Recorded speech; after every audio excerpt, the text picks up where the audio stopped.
Alright, what we're going to talk about today is generator 101. This is a 55,000 watt generator right here. Most people have generators to run the necessities in their house in case of a power outage. But myself, I have a generator that'll run a small casino.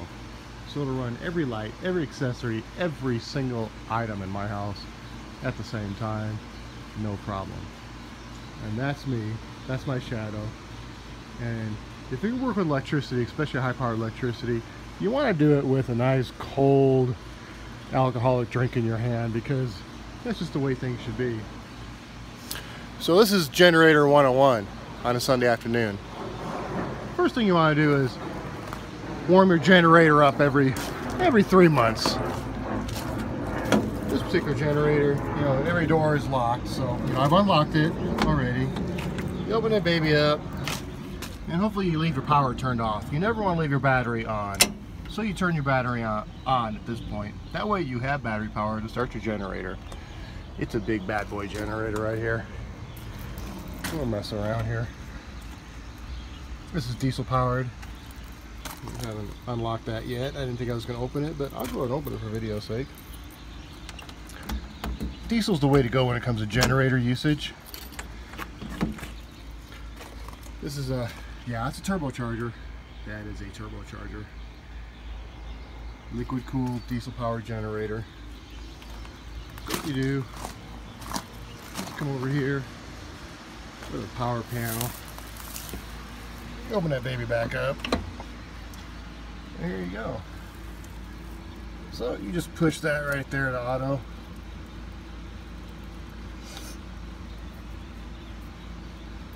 Auto, give it a moment. It does everything all by itself. It's really quiet. Oh, you gotta get that beer. I just want to get your beer.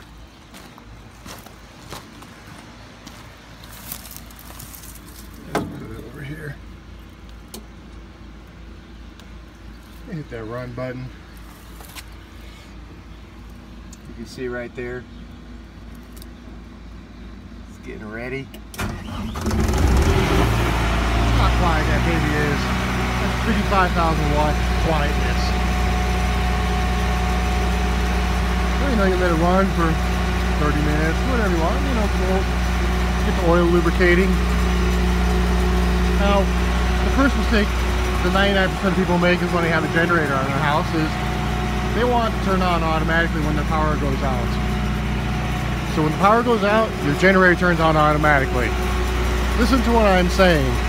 That is not what you want. And this is the reason why. When your generator is hooked up to your house in a live fashion that only turns on when your power goes out, you're hooked up to the grid. You do not want to be hooked up to the grid, because if a slight EMP, electronic magnetic pulse, happens, shuts the power down, your generator is live and hooked up to the grid. You will now lose your generator. It will not work, along with everything else in your house. So what I've done, my generator is only going to start when I turn it on. It's not hooked up to the power grid in my house, so I unlock it, turn that breaker on, link it up to the power grid.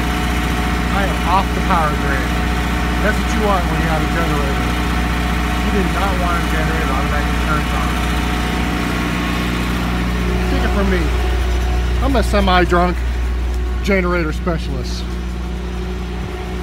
And I'll wear a cowboy hat. I know what I'm talking about. I know you do too.